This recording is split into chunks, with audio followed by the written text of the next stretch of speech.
Do you relate well to being spiritual and not religious? Are you looking to transform your life to have greater purpose and experience more joy and abundance? If you are, you've come to the right place. Welcome. I'm Neil Pinkman, the spiritual director for the Center for Spiritual Living, North Jersey.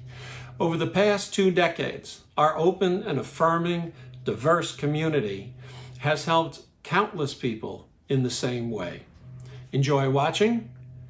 If you like what you see, check us out at cslnj.org. Open wide my heart. Open wide my heart. Open wide my heart.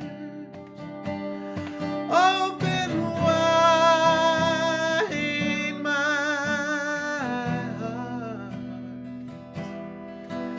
Open wide my heart.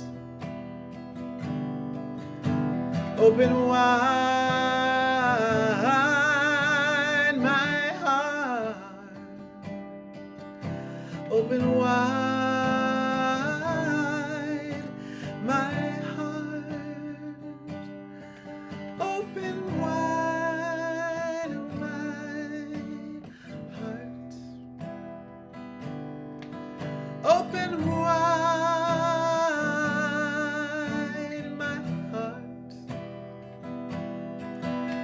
Open wide my heart.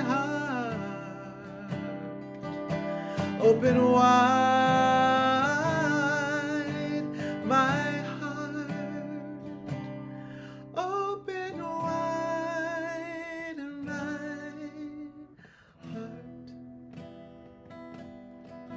Open wide my heart. Open wide my heart. Open wide my heart. My heart. My heart.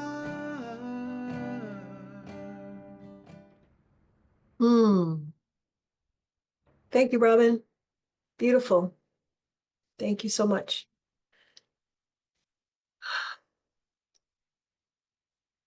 All right. So welcome to the Center for Spiritual Living, North Jersey. My name is Reverend Evelyn, and I will be your host for this morning. So I would like to thank Cindy for doing our Science of Mind Everyday Sunday. Thank you, Reverend Neil, for that beautiful meditation. And thank you so much to our practitioner of the day, Nettie. Thank you so much. And I would like to welcome those who are new, who've never been with us before. Welcome. And to those who are returning, as always, welcome back to all the homies. We are an open and affirming science of mind community where the vibration of love lifts you, the wisdom of the ages inspires you, and the science of mind teaching empowers you. We believe that heaven and hell are just states of consciousness that you experience right now in this lifetime. You are the architect of your life, and that is never too late to know true happiness. So thank you so much for being here. I got through that. And yeah, so I believe that we are going to hear from Robin again. Thank you so much for being here. Welcome, welcome. You're welcome. Pour yourself in me. Pour yourself into my heart. Oh, wonderful Spirit, pour yourself in me. Pour yourself into my heart. Whoa, wonderful Spirit.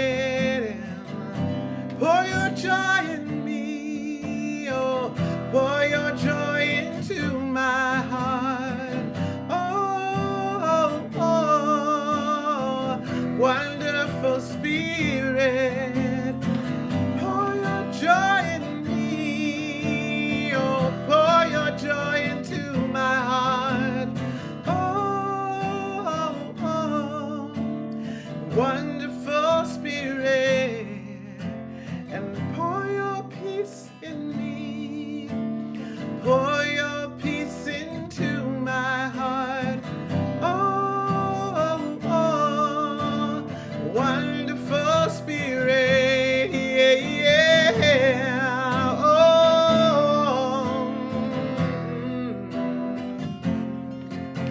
yes, pour your peace in me, pour your peace into my heart, oh, oh, oh, wonderful Spirit, pour your love in me, pour your love into my heart, oh, oh, oh, wonderful Spirit, wonderful Spirit, wonderful Spirit, wonderful Spirit.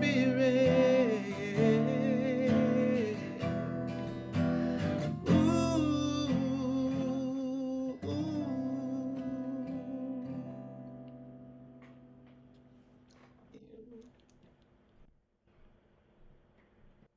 What a beautiful introduction to a beautiful, beautiful celebration. And I rejoice in this life. I rejoice in this day. And the one power and presence that invigorates every moment of my life and is every moment of my life. And we may call that one power God, Spirit, universe, source. And today I choose to call that power love. Love is the energy of creation. Love is the energy of inspiration. And I am one with that love. Each one of us here and everywhere is created from this love and is this love. And this love emanates from us. As I look outside and I see the beginnings of spring, I see little flowers popping up through the ground. And that is love emerging from the earth. That is earth expressing love.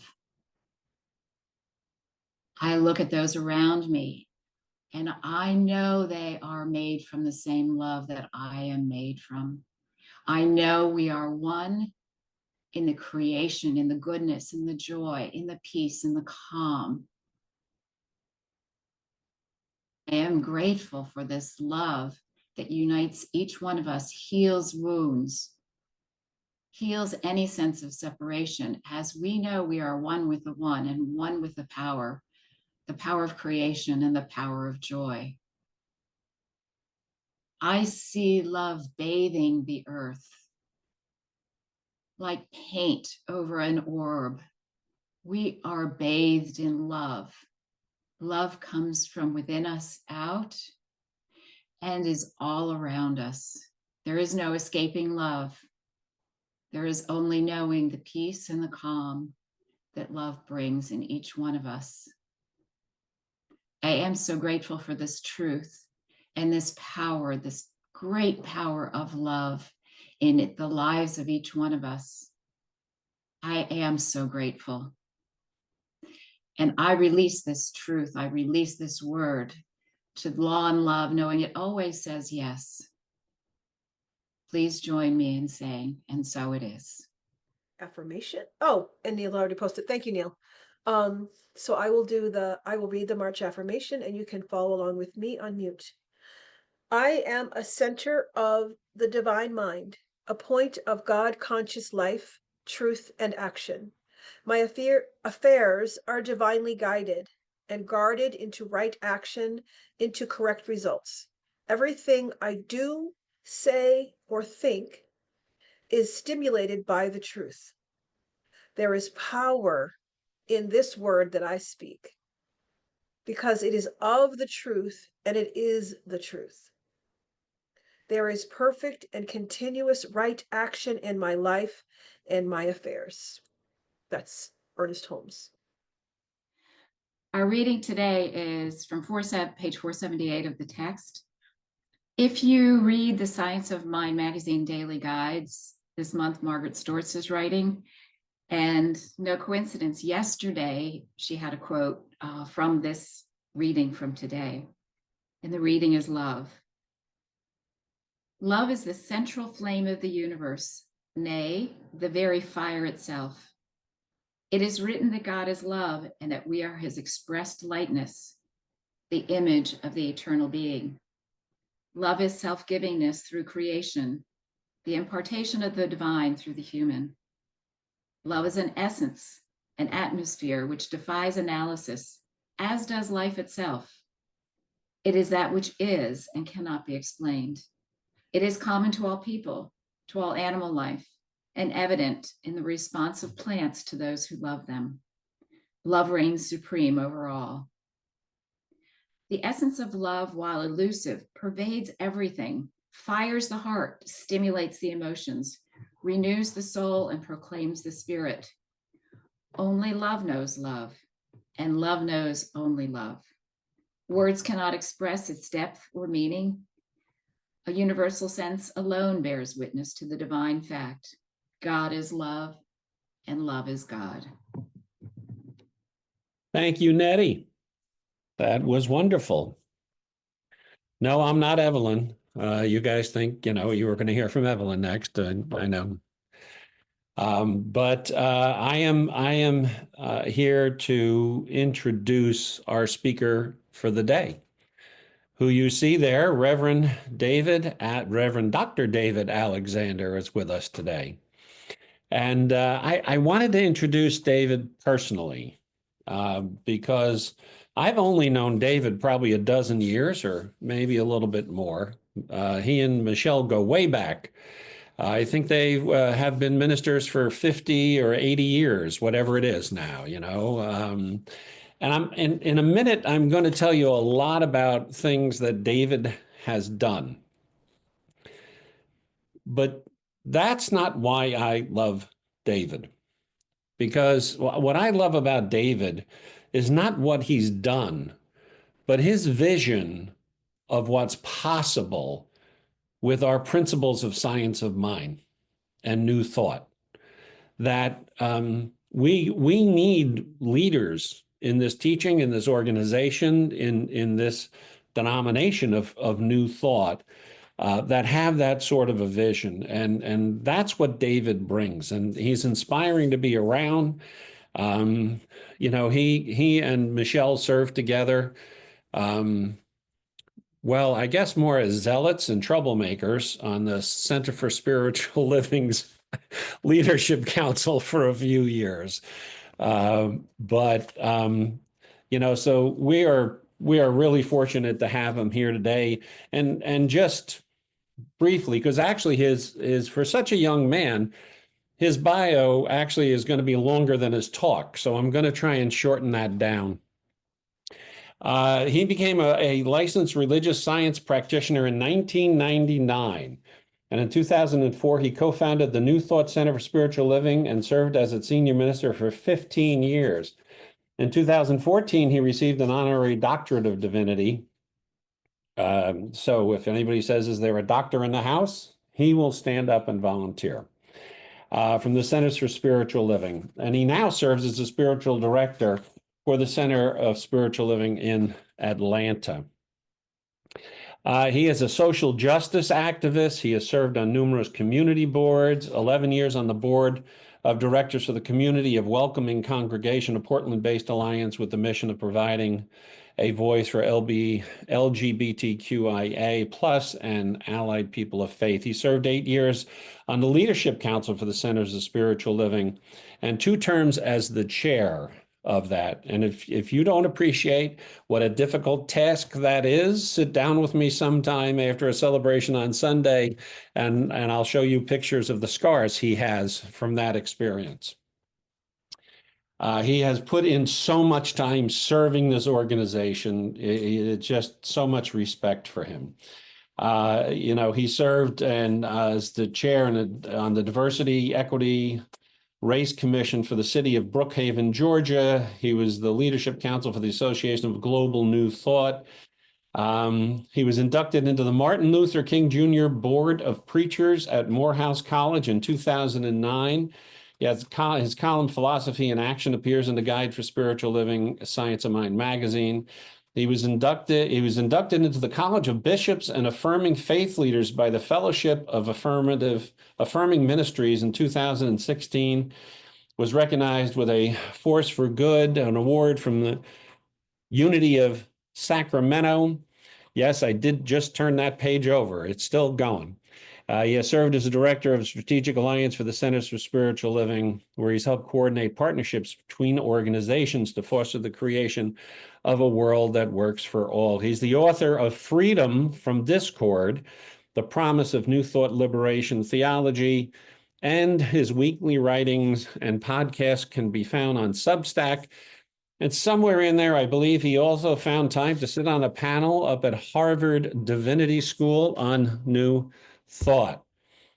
I'm tired just reading that, but we're gonna now have Robin sing us into David's talk, and we're in for a treat today. If you know anybody that's not here, call them, tell them to get them on Zoom immediately.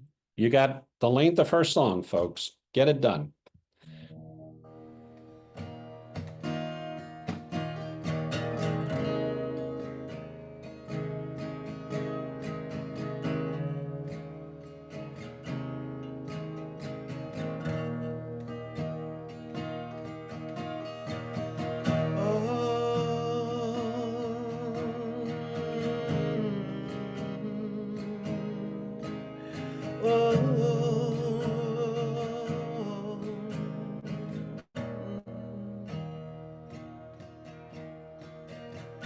We are all just mirrors.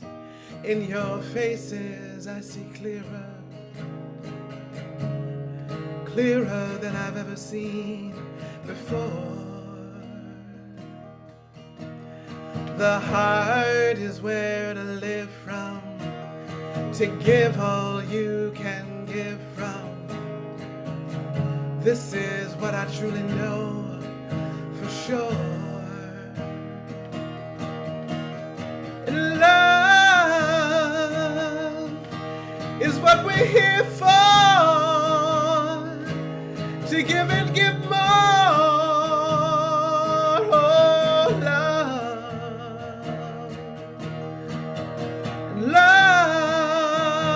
love is what we're here for, to give and give more.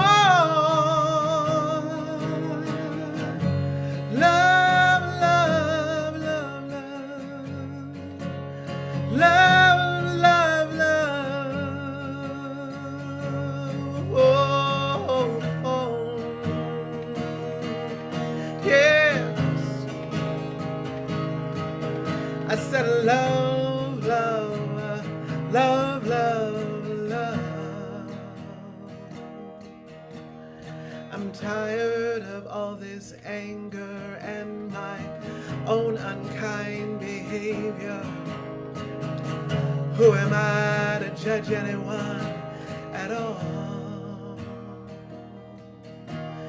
'Cause if I look into you, I can see the pain you've been through.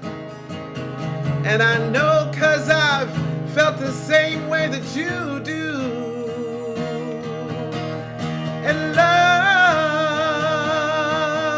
is what we're here for, to give and give more. Oh, love. And love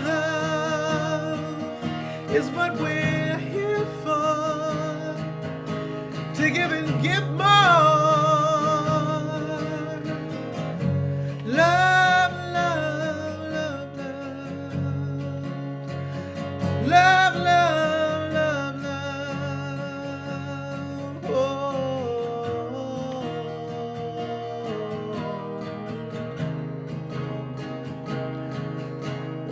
oh.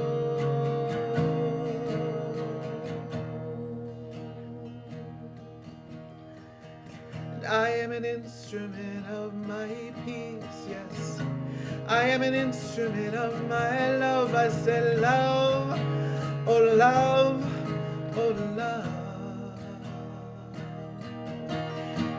And I am an instrument of my peace. I said I am an instrument of my love. I said love, oh love, love, love. And I am an instrument of my peace. I said I am an instrument of my love. I said love, love, love, love, love. And I am an instrument of my peace. I said I am an instrument of my love. I said love, love, love.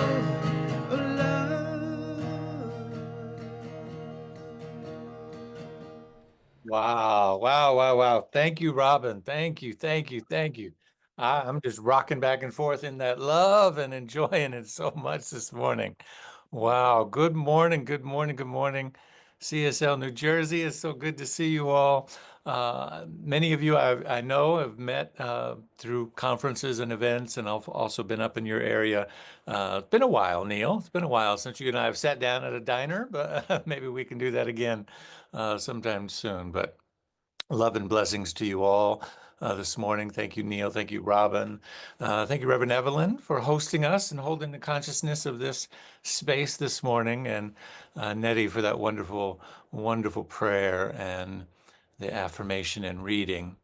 It's my great joy to be with you today. I asked Neil not to read that whole bio, and then he proceeded to read it. But most importantly, come to you this morning from Atlanta, Georgia, from my home this morning upstairs. If you hear banging, that would be my 8-year-old son running around. And my wife is here. Our oldest son, 20 years old, is in Portland, Oregon now, living his best life. So we're grateful for that.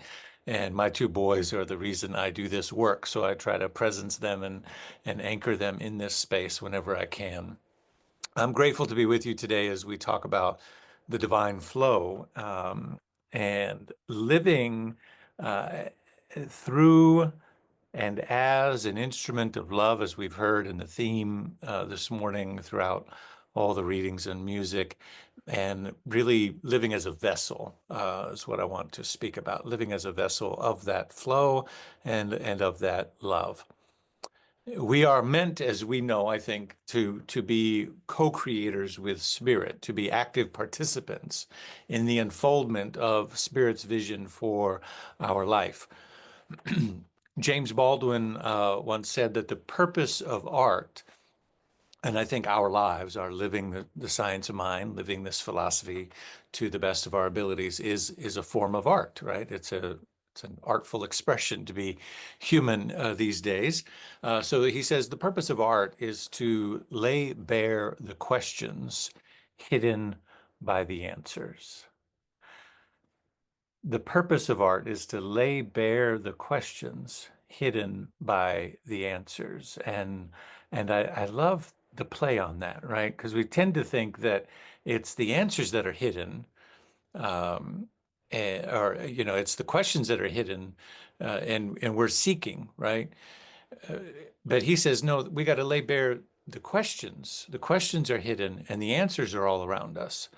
And it's really a very metaphysical way of looking at it, right? When we say in New Thought, demonstration is the only authority. The demonstration is all around you. The demonstration is your life. The demonstration is our collective experience. The demonstration is the world that we're living in. That's the answer. The answer of what? The answer of the question that we have asked of Spirit, or that we have pursued. And so he says the purpose of art is to lay bare those questions, right? To sort of pull back the curtain and say, well, since this is what the answer is, what question were we asking, right? You ever pause and think, well, given that this is what's happening in the news right now, given that this is what's happening in politics, this is what's happening in the world, this is what's happening in the environment, what question have we been asking, right? Like, wow, maybe we could improve our lives if we ask some better questions. And maybe we'll get to some of that today. New Thought teaches us that God is not waiting, God is not acting for us, but rather through us, right? That the divine power is not waiting outside of us somewhere, but within us and seeking expression. That, again, to move through us as a vessel. There's a beautiful song that's sung in a Pentecostal church, the Corinthian song. I think it's who is it? Kathy Taylor, I think, is, um, you know, singing that beautiful, beautiful lyrics. It's just coming to my mind. It came to my mind in the meditation this morning.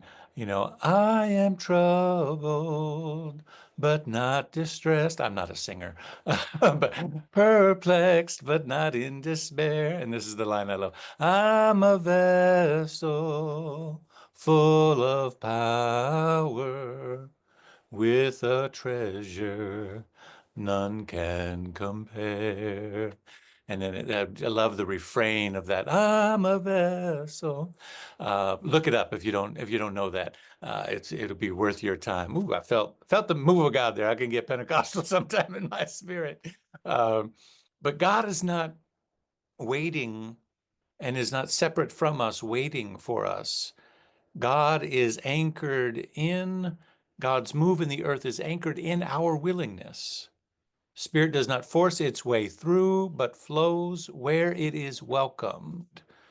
Spirit does not force its way through, but flows where it is welcomed. We must be the vessel through which it is welcomed. That is true in our individual lives. We're seeking to manifest joy and peace and prosperity and healthy relationships and divine right action in all of our affairs. And it is true in the world of external conditions, justice seeking, making the world a better place, etc. And so we might ask ourselves, where in my life am I standing at the water's edge, waiting for someone else or something else to move first, when Spirit is asking me to step forward? Right? It's a beautiful story in the gospel text about Jesus visiting I like to call it Jesus in the spa. That's the DFA, the David Finley Alexander interpretation of the Bible, the DFA edition. But it goes to the pools of Bethesda, right? And the healing waters. And maybe you've been to a mineral spa pool type, situation, and meets a gentleman there who's been sitting there. And every time the water is troubled or moves, everyone else who is there moves to the water. And those who are able to get in the water are healed by the properties of the water and Spirit moving in the water. And he's on his mat and he's not able to get there. And Jesus notices this and asks him, what's happening here? Why? How long have you been sitting here? He asks him. And he says, 38 years, which is a metaphor we could go into. 38 makes an 11, which is a gateway, right? It's a opportunity, long enough for this moment. Now is the moment, the gateway. And Jesus is kind of like, well, so what are you waiting for? He says, well, but I can't move. I can't. And he's just filled with excuses, about his conditions and circumstance. And, finally Jesus says, take up your bed and walk, get to the water. Spirit's not going to move for you. Spirit's not going to intervene in your life. Spirit's going to move and flow where it is welcomed, where there is an open vessel, right? And so that's kind of our first lesson about how to live in the flow, is that we have to be the place where it can flow. And we do that through our meditation, our prayer work, our receptivity, etc. Bell Hooks, in her book, All About Love, writes that to truly love, we must learn to mix various ingredients: care, affection, recognition, respect, commitment, trust, as well as honest and open communication, right? Which to me speaks to all these ingredients. We must we should be mix these various ingredients. Love is not passive. It's not just something that we feel. It's not just an emotion. It's something that we do. We care. We show affection. We recognize. We respect. Open and honest community. We show up in these ways, in these demonstrable ways, that love is a creative force that is action in our lives. So we might ask ourselves, how can we show up in that love vibration? And again, in relation to the Baldwin quote, what questions are being laid bare? What are we seeking in all of our comings and goings in life? What are we really seeking? What are we pursuing? Life, liberty, and the pursuit of happiness. What are we seeking when we're scrolling on our phones, when we're, binging on Netflix, or going to work, or sitting in traffic, or all the various things that we're doing? And we might somehow come to the summary of that we are seeking wholeness. You and I today, what are we doing here together? We're seeking wholeness. We're seeking to connect to that larger part of ourselves, that part that knows who we really are, right?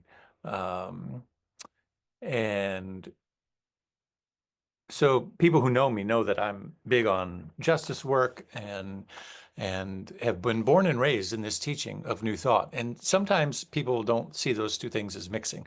That's why I wrote a book about it. So that those who have that allergic reaction to those two things coming together can get the book and read all about it. But what I want you to know in this moment about that is this. When we're talking about seeking wholeness, and you talk about getting yourself together, getting your, New Thought can be used to help you get your money right, get your relationships right, get your health right, get all your stuff right, right? And wholeness is just, at the personal level, is justice revealing itself. Wholeness is justice at the personal level. When you've got your money right, when you've got your relationships right, when you've got your life in order, when you're seeking that wholeness, you're using the tools of consciousness and you've got your stuff together, what you're experiencing is a kind of justice, a harmony, as Ernest Holmes called it, as the first law of the universe is harmony. There's a harmony, there's a synchronicity, there's a divine flow that is revealing itself as your personal experience. But your personal experience doesn't happen on an island. You're connected to the world around you. You're connected to the systems of the environment and the economy and everything else. I meet people all the time. They say, well, my goal, I just want to, live my life and do the things that I want to do and go where I want to go. Like, okay, great. You can live your life as an independent being, freely expressing your purpose and your desires. But to get up and go where you want to go today, you better hope the bus driver shows up on time. You better hope the pilot shows up to work today. You better hope the air traffic controller shows up so you can go on vacation, right? Like, you're interconnected to a whole web of things so that you can, quote unquote, live in this illusion called your individual freedom. And so justice in the external level is simply collective wholeness. It means that when we're working for justice, what we're working for is that everybody's got their money right, and everybody's got their relationships right, and their health right, and their personal being, all those things. So wholeness is personal justice. Justice is collective wholeness. So what I do is I tell people when they come into New Thought, I don't care which door you come in. Right? I don't care if you come in because you're trying to get your stuff together. Wholeness is personal justice. Great, work on that. Or if you come in through the door of the collective and you care about issues and things that are happening and you want to be part of something that's helping make the world a better place, then you've come in kind of through the justice door or the collective work door. The work inside, once you get in, is the same, right? Our individual work that we do, our healing, our spiritual practice, our deep listening is not separate from the work of justice. Our spiritual practices are not an escape from the world's brokenness. They're actually the very source from which we have the ability to transform it. Our spiritual practices are not an escape from the world's brokenness. They're the very source from which we have the ability to transform it. When we recognize love as a divine energy, we begin to seek justice work differently. Justice is not about resisting oppression. It's about actively creating something new. Resistance is sometimes a part of it, and I'll talk about that in a moment. But the wounds of injustice, racism, economic exploitation, oppression, all the phobias of every kind that are being played out in our current world of politics, they're all wounds of disconnection, right? The wounds of injustice are the wounds of disconnection. When people are made to feel separate from their own dignity, from their own power, from their own belonging, they suffer. Society suffers. And sometimes there are policies and practices that are put in place intentionally to inflame that sense of disconnection or amplify that sense of disconnection, right? But healing comes through reconnection. So you and I are actively participating in the healing of the planet when we come together like this, whether it's in person or online, to pray together, to sing together, to meditate together, to create that connection again. Love is what reconnects us. Love is what rebuilds us. Love is that real radical love is what fuels creative justice in the world. Throughout Scripture and sacred traditions, we see God as creator, not just in the beginning, but throughout history and throughout creation. Right? Creation doesn't stop in Genesis. It continues with every breath that we breathe. You and I are meant to be those co-creators, that we create with our words. We create possibilities or limitation. With our actions, we create connection or division. With our choices, we create pathways forward, or we reinforce what is broken in the world. Creation is not something we just do with our hands. It's something we do with our lives. But here's where many of us struggle. We see the problems in the world: violence, oppression, fear, and we want to push back. We want to resist. We want to stand up. You're probably familiar with the phrase, what we resist persists. This, I wish I recently kind of did some research on this, and I wish I would have put it in the book. It belongs in the book, but it's not in there. Maybe I'll have another version of it someday. But the phrase we've heard before, what we resist persists. That phrase has often been used to sort of justify why New Thought historically has not been involved in justice work, because, oh, that's too much resistance. That's too much. We want to be for something. We don't want to be against anything. We want to sit here and sit in love and peace and joy and kumbaya and hold hands. And if everybody just loves and understands that we're all one, then the world will be a better place. So let's just work on that. And that's not wrong to say that, right? Principally, that's very much on point. But I did a little bit background on this idea, because even when the book came out, I got a lot of pushback of people saying, what resist persists. We can't be involved in that.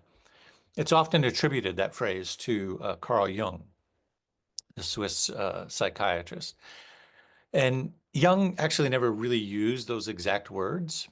It sort of just became popular, people who were studying him. But what he was speaking about, the idea comes from him, or is often credited to him, as this idea of resisting the shadow part of the unconscious part of our mind. Right? Jung suggests that when we repress, a better word than resist would be repress. When we what we repress persists. That would be a more accurate way of saying it. When we repress or resist certain aspects of ourselves, they don't disappear. Rather, they just continue to influence us in unconscious and disruptive ways, right? They continue to pop up. And so if we're repressing the call to create a better world, then it keeps acting in unconscious ways, trying to get our attention, right? We're repressing the active call to be love in the world, to help create a world that works for everyone. No, I don't want to do that. I don't want to be in resistance. I don't want to be fighting for, and we're repressing the call to amplify our voice of love and oneness in the world. we're repressing that, and then we're getting an amplification of more division and hate and polarization that's happening, right? This idea about resistance or repression is that we should embrace, what Carl Jung was trying to get to was that we should embrace the unfoldment of our full selves. And this is why the theme for today is love, because love is complete. Love enfolds completely. Love embraces completely in its scope. It has a rhythm and a flow, but nothing is left out. Nothing is repressed by love. When somebody loves you, they love the whole you, hopefully, right? And that's what we're looking for, right? In the ideal expression of love. So there's two things that we're looking for in the expression of that whole love revealing itself. In order to do that, in order to show up in that full expression of love, you have to know two things really clearly. This is true at the personal level. This is true at the collective level of society and the external world of creating justice. One, you got to know where the boundaries are. And two, you got to know what the vision is. When you say you love something, whether it's another person, whether it's your work that you do in the world, whether it's the society that we're creating. James Baldwin famously said, I love America. That's why I criticize her so much, right? The capacity to criticize comes from that deep love. Like, we can do better. And so that full embrace of love that leaves nothing out, two things are required. When somebody really loves you and you're experiencing that equally from each other, you know where the boundaries are and you know what the vision is. Person who loves you completely knows where your boundaries are, you know where their boundaries are, and you respect them. And you also know the vision of what you're building as a couple. If you say you love your work, you know where the boundaries are. And you know what the vision is. If I ask somebody who raises their hand and says, I hate my work right now, or I don't love my work, and were to ask them, to tell me why, they'd tell me stories of boundaries being broken, right? By their manager or by the middle manager, or, getting text, on the weekends or whatever it is, right? But their story of why they don't love it would be, my boundaries are being crossed, right? Or I don't know what the vision is. I don't know what the purpose is. I don't know what we're doing here. So those two things are necessary in order for us to be in the full flow of divine love. And so resistance, in terms of how justice work shows up, is a part of it because it's part of where those boundaries are. And right now, as a collective society, we're discovering where the boundaries are. I was recently in Washington, D.C., went there with Bishop William Barber to protest the GOP's outline for our budget, which just recently got passed, unfortunately. And part of what we wrote a moral letter, a group of us who are in Prophetic Leadership Council with William Barber, we wrote a letter about it detailing why we thought it was in budgets or moral documents and the immorality of the things that were being proposed, the cuts to Medicaid and Medicare and all the other things. I'm not going to list them here, but and so we had that letter. We did a rally at the steps of the Supreme Court, and then we marched over to the Capitol to go in to deliver that letter and to pray inside the Capitol. And they wouldn't let us in. We went through security. We got our little time stamp badges, or stickers to go in and as tourists and whatnot. And then we stood there for over an hour, while security talked with our lawyers, and they ultimately decided that we couldn't come in because they thought a protest was going to break out.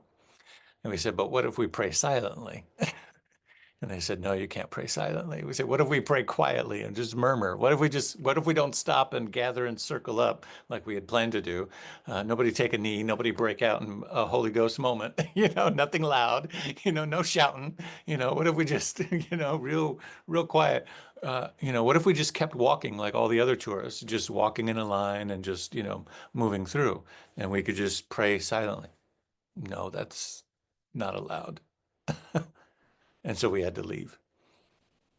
The boundaries are being tested right now. This is my point of that story.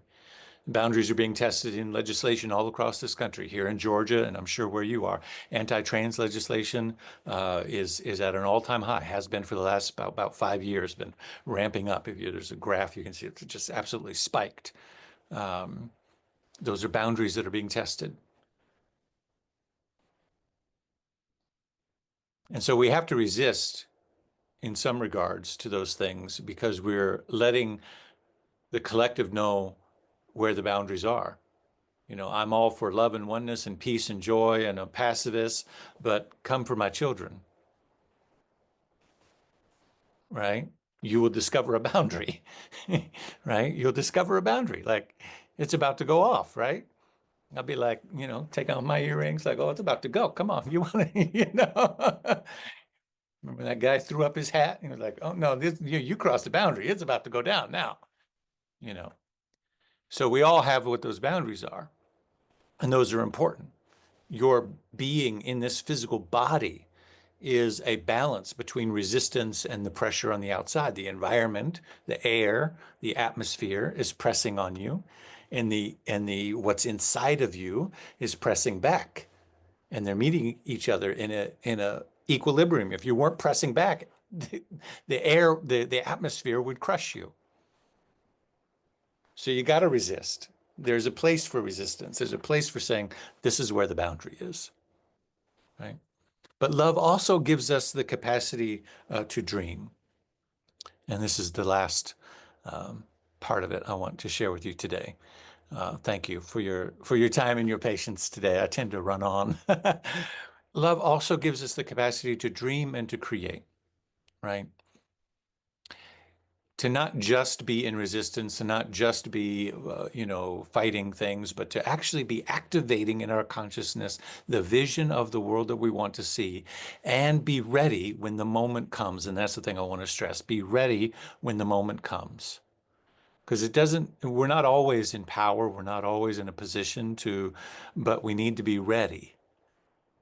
History teaches us this. After the Emancipation Proclamation, the formerly enslaved people didn't just resist oppression, they actively dreamed for their whole lives here, right? They dreamed and envisioned a world where they could be leaders, where they could build schools and businesses and communities, where the doors would be open.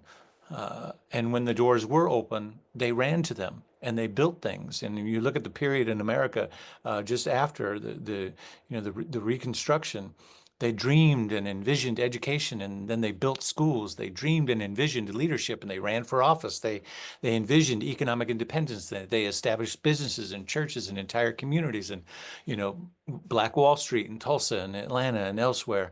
They stepped into their power, right? It didn't stop at resistance alone. I have a long list of statistics here, but by 1870, 5 years after the Civil War, more than 4,000 schools had been established for Black students in the South. Over 250 students enrolled, 250,000. Literacy rate of formerly enslaved individuals rose from less than 5% in 1865 to over 50% by 1910. Institutions like Howard and Fisk and Morehouse here in Atlanta. I often say of my boys when we go out for movies or dinner or whatever, this is the future Men of Morehouse society meeting right now, right? But these institutions were built to build a liberating future. They dreamed about these things long before they had the capacity to do them, and that's the point I want to make, right? Over 2,000 men held public offices in local and state federal levels, 16 Black congressmen and 2 senators before 1870, right? Think about that for a minute. More than 1,500 Black politicians in state legislatures, and on and on and on. The Wall Street communities in Tulsa, Atlanta, and elsewhere. And so when we put this all together, what we see is that the opportunity to be the vessel of love requires that we embrace everything, right? But embracing everything is not a passive, oh, well, it's all just be for the greater good, but to embrace everything in terms of not repressing that which is trying to come out, that we know where the boundaries are and we know what the vision is of what we want to create. And you can apply that again to your individual life, that you know where your boundaries are around finances, around healthy relationships, around the business that you want to create, around whatever it is, right? And that collectively as a society, we say, no, here's where the boundaries are. No, you don't get to come for our trans children. That's off limits, right? No, you don't get to take funding away from public schools. That's off limits. No, you don't get to take away funding for healthcare for our elderly. That's off. No, you don't get to come for our veterans. No, that's off limits, right? Find the money somewhere else, right? That's love. That is the divine flow of love. And so today I ask us, where are we only resisting instead of creating? Where is Spirit calling us to step forward, not just to fight, but to also to envision the new?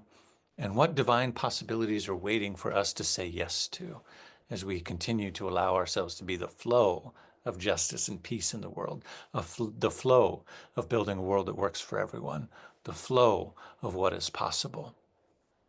What is Spirit seeking to move in through and as me? What am I being called to create? How can I embody love, not just as a feeling, but as an action? So I invite you to contemplate these things as we step into being a divine vessel this week, this year, this moment, this month, and may you all know the divine blessing that you are, the divine gift that your consciousness brings to your families, to your homes, to your spiritual communities, that you are a conscious co-creator and that you are being called to reveal love on this planet. Thank you for your time this morning. Let's pray together as we move into doing what we do best, the art in the form of affirmative prayer that I love so much. I just invite you to take a breath.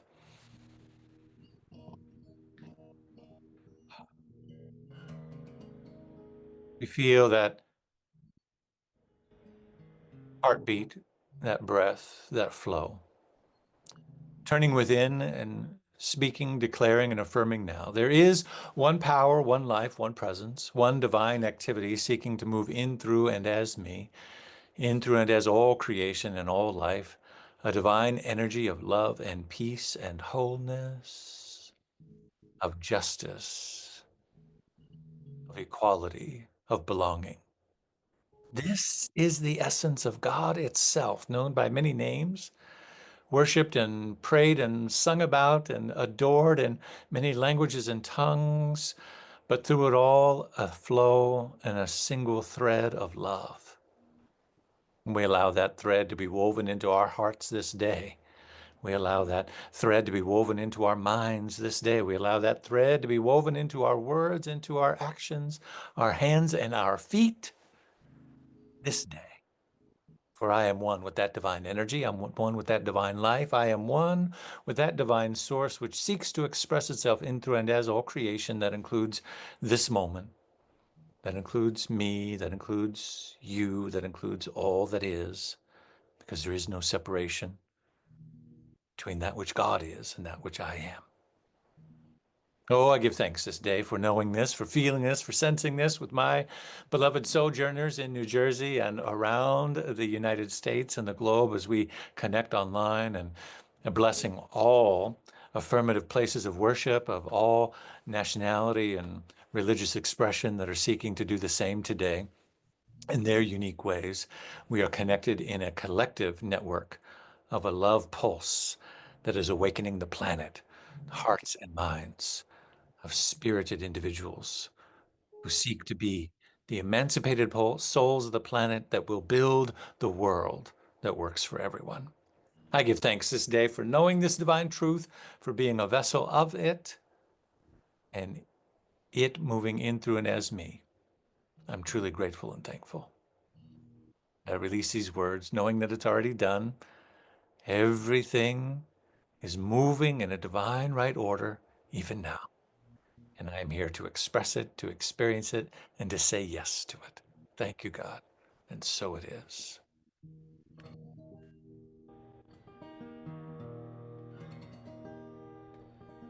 Thank you, David Alexander. That was beautiful. Thank you.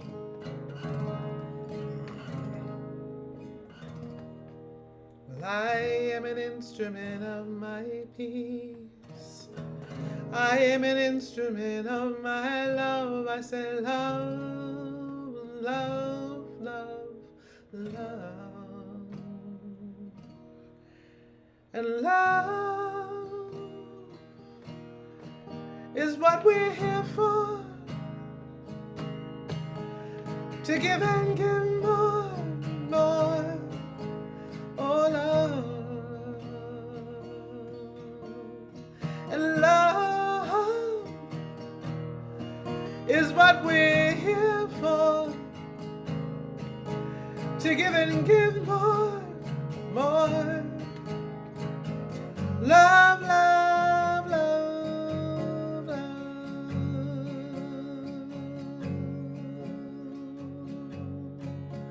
Oh,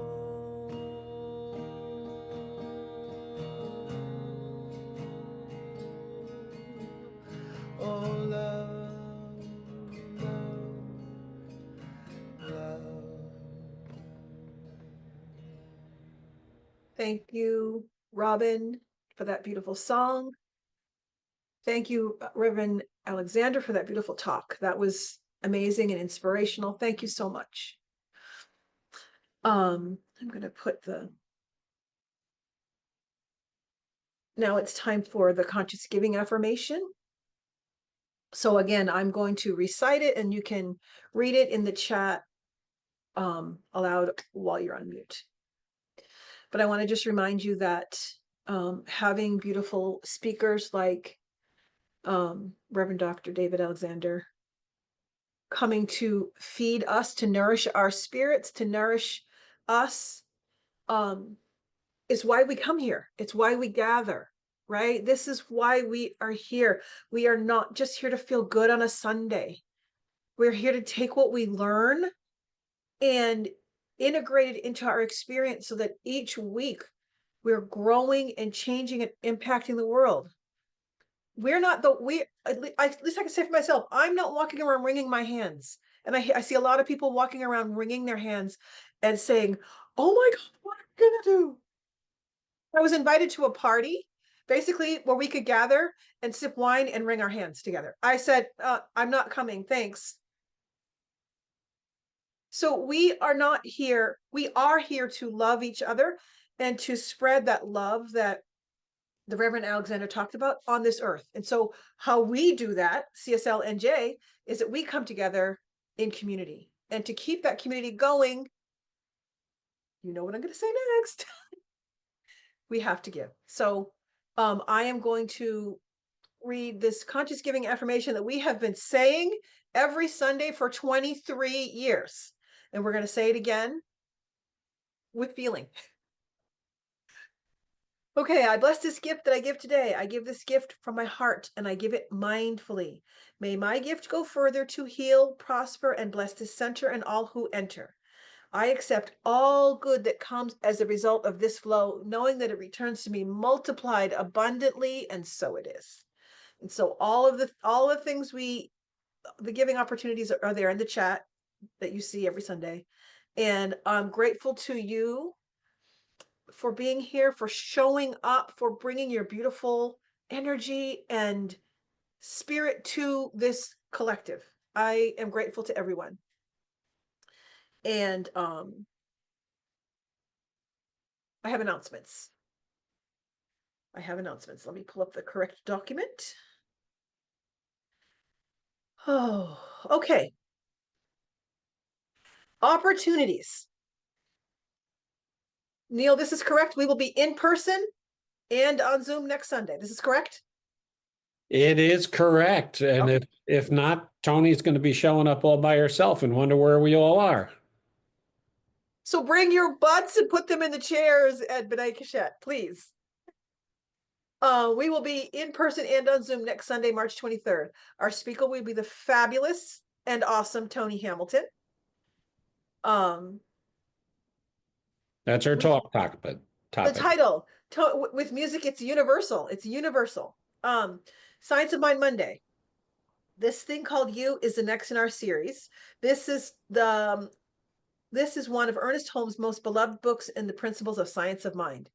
We are having a lot of fun in this series, and it will be wonderful to get a large group together to go deeper. We had a ball Yes, we did. studying essential Ernest Holmes. We didn't want it to end, so it's not going to end. We're going to continue with this thing called You, which is that little book that everybody loves.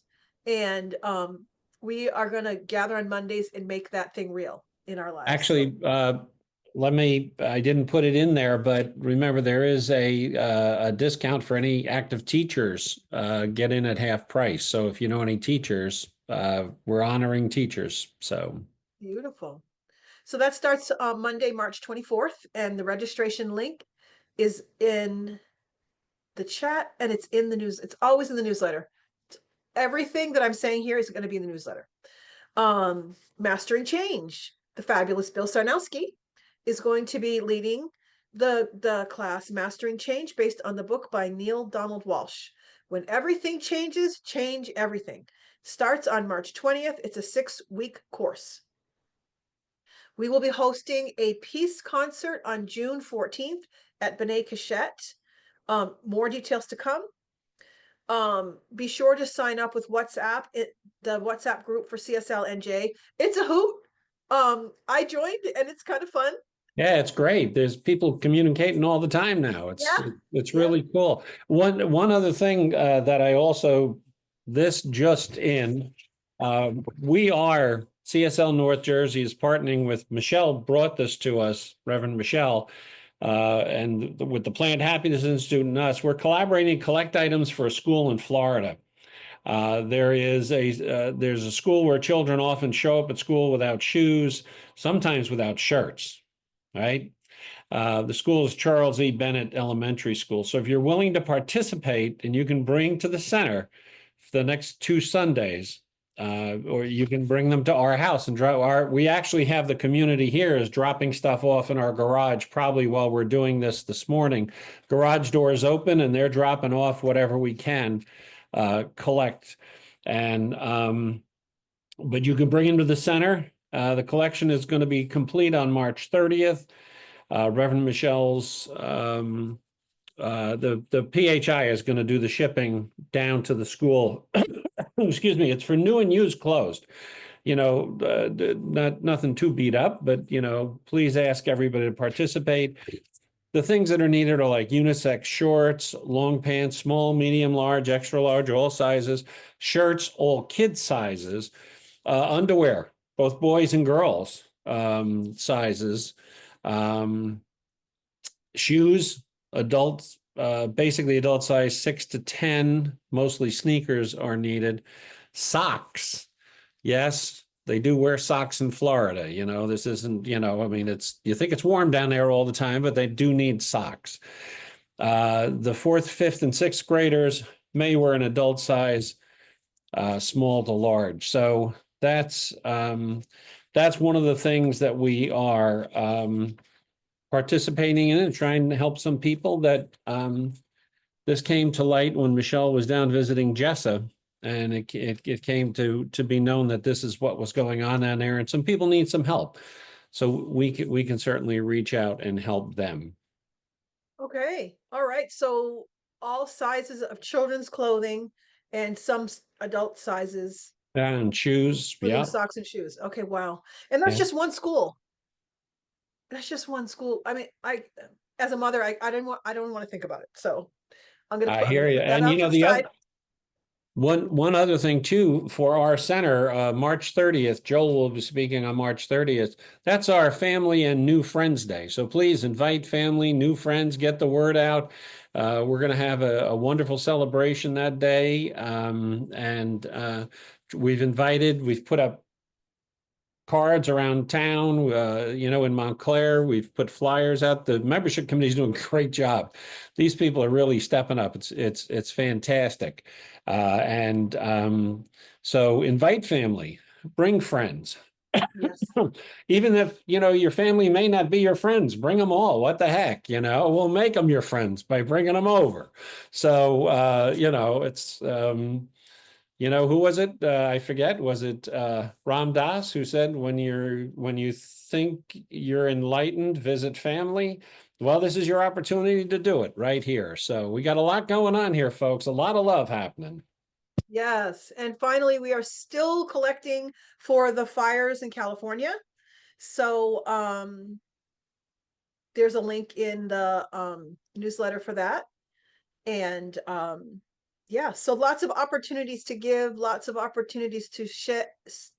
Wow. To share and spread love everywhere. And now I believe the moment has come for us to unmute.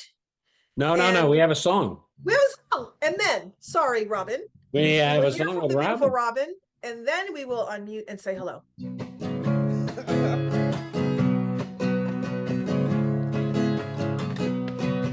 We are one in the spirit of love. We are one in the spirit of love. We are one, we are one, we are one, we are one. We are one in the spirit of love. In peace, we are one.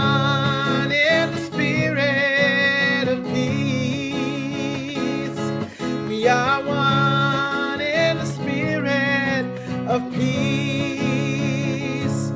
We are one, we are one, we are one, we are one, we are one in the spirit of peace, love. We are one in the spirit of love. We are one of love. We are one, we are one, we are one, we are one, we are one in the spirit of love. We are one, we are one, we are one, we are one, we are one in the spirit.